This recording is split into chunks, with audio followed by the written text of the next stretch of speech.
Hi everybody, this is Erin Lincoln. I'm here today to show you how to use both positive and negative die cuts on your projects to make things look like they're growing up off the back page, back surface of the card. Great extra dimension. As you can see here, I use Sweet Life, and for the leaves, they're actually negative die cuts in the tag. You can see there, and then the roses are a positive die cut, which means the die cut that actually comes out of your die. Now, first things first, I'm marking the edges of my Tag Sale 4 die on Craft Cardstock. The reason why I'm doing this is because Tag Sale 4 has an embossed panel, and if I die cut the tag first, then the embossing will not show up. So, leaves first, then tag, and then you see the embossing. Now I'm positioning the leaves where I have marked my lines because I want them to kind of hang off the tag edges. And I'm just putting my die cut of the flowers there for just a visual representation so I can see where I'm putting them. Make sure everything's placed correctly. Take that out, run it through. And these are going to be our negative die cuts, meaning the shape that's left behind after you die cut. I'm going to lift those up and pop those dies out, die cuts out, and discard them because I don't need them. I'm more interested in what's left behind. Now I'm getting my Tag Sale 4, placing it between those lines I made, making sure my flowers position, everything's where I want it, using the other elements to kind of guesstimate, and running it through. Now you're going to see here there's a dotted embossed border all the way inside that tag, and that's why I die cut it last. If I had done it the other way around, it would not have survived the second pass for the leaves.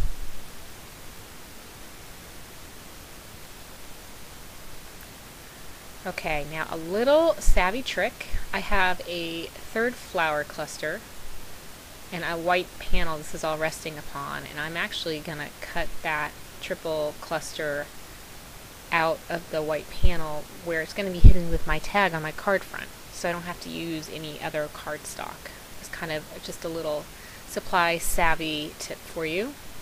I'm going to put that aside. And now I'm positioning my tag on my white panel where I want it, and going to use this as a guide to stamp my leaves from Sweet Life. It's going to go right there. Now these leaves are two-step leaves, meaning the lighter shade goes first, and then you stamp another stamp, which is the veins in a darker ink, and it makes it look very realistic. So what's so great about the Sweet Life stamp set? And I'm using that negative die as a guide. There you go. And I'm going to get the smaller cluster on the other side.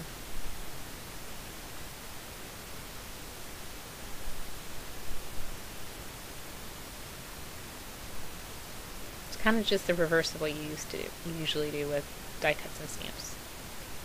Alright. Oh, I already like it. I'd almost leave it this way. And remember, I have that third cluster for the middle of the tag, and I'm going to go ahead and stamp that now.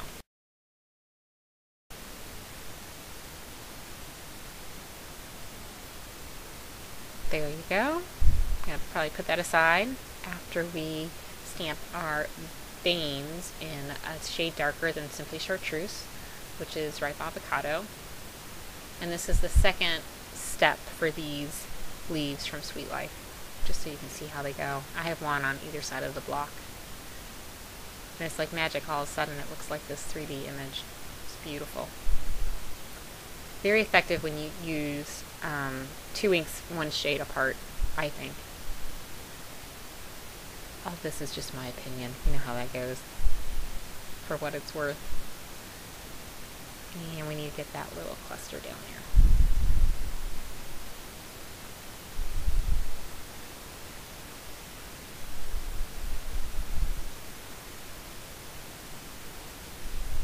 Okay, we have some more stamping to do, but first we just want to see how things look.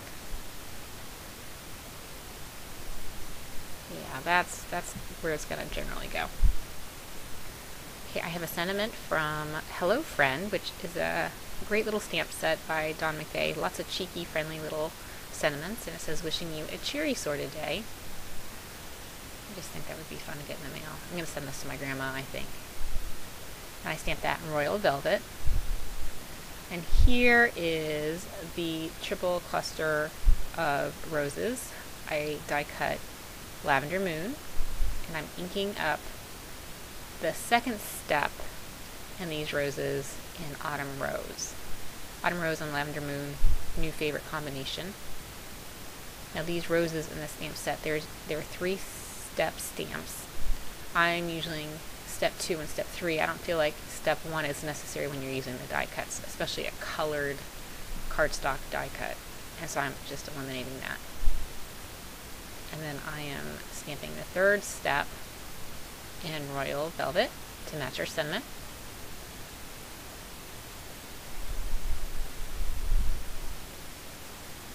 Some nice rich purple. And again, you'll see all this detail all of a sudden. It's just these like cabbage roses. That's going to go on my tag. So that's the positive die cut.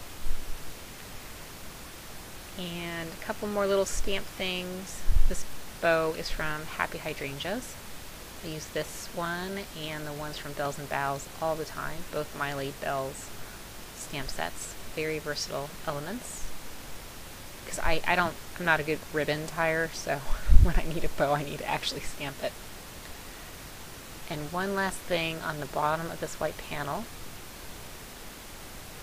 I'm going to stamp Background Basics Gingham in Autumn Rose to match up with the color in those cabbage roses, that first base layer. I use this stamp a lot, especially on videos, because I find it very easy to keep it straight because it's so linear. I can see through it and line it up to like the edge of the white panel there. It's kind of a no-brainer for me. And Gingham's such a homey little pattern. Very comforting. Autumn Rose.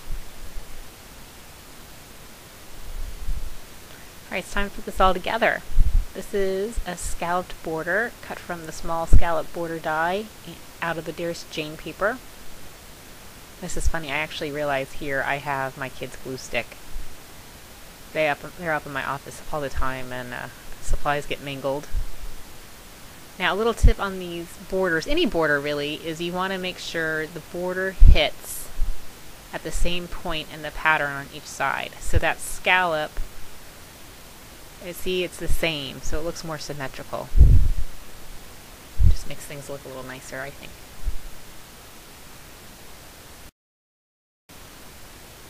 And positioning that tag, and another little money-saving tip, which is funny because I'm not a money-saving stamper at all. I kind of just use what I want. I always use the negative part, see, it's all coming full circle, of my dimensional adhesive too. It's great for these large surfaces. Sticking on both sides works the same way as those dots that I've already popped out.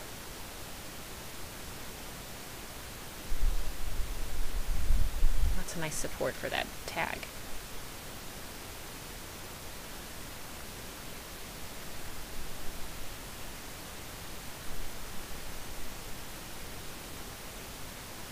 And on it goes, and you can see how the negative and positive die cut shapes are starting to really pull this together and add some unexpected detail and depth to this card.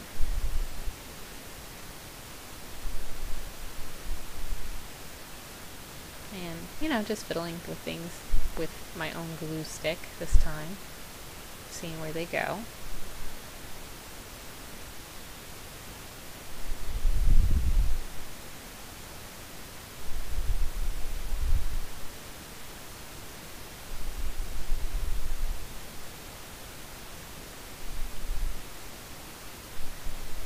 Adjusting it just a little bit, just to make it perfect in my eyes. Things look right to you. And add that bow to the top.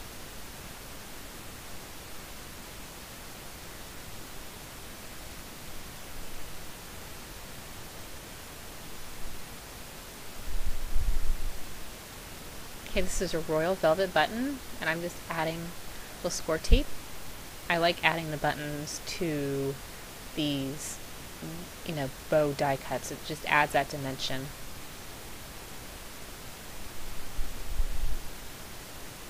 And here is the Scarlet Jewel matte. Now, it's funny because I don't use Scarlet Jewel anywhere else in this card, but I liked the darker shade to help set things off. And it's going on a royal velvet card base, so I think it works really well. The darkest shade of burgundy and the darkest shade of purple.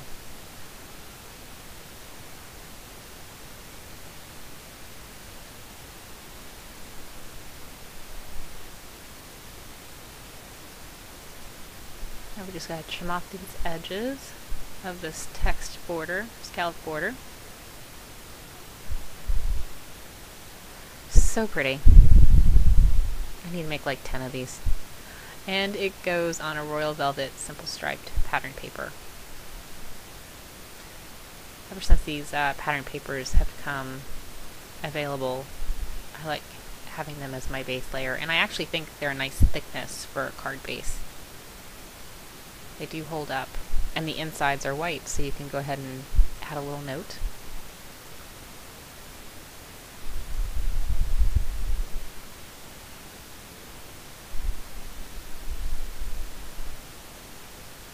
There you go, but I think we need a little bit extra down there in the lower left-hand corner with some more royal velvet buttons.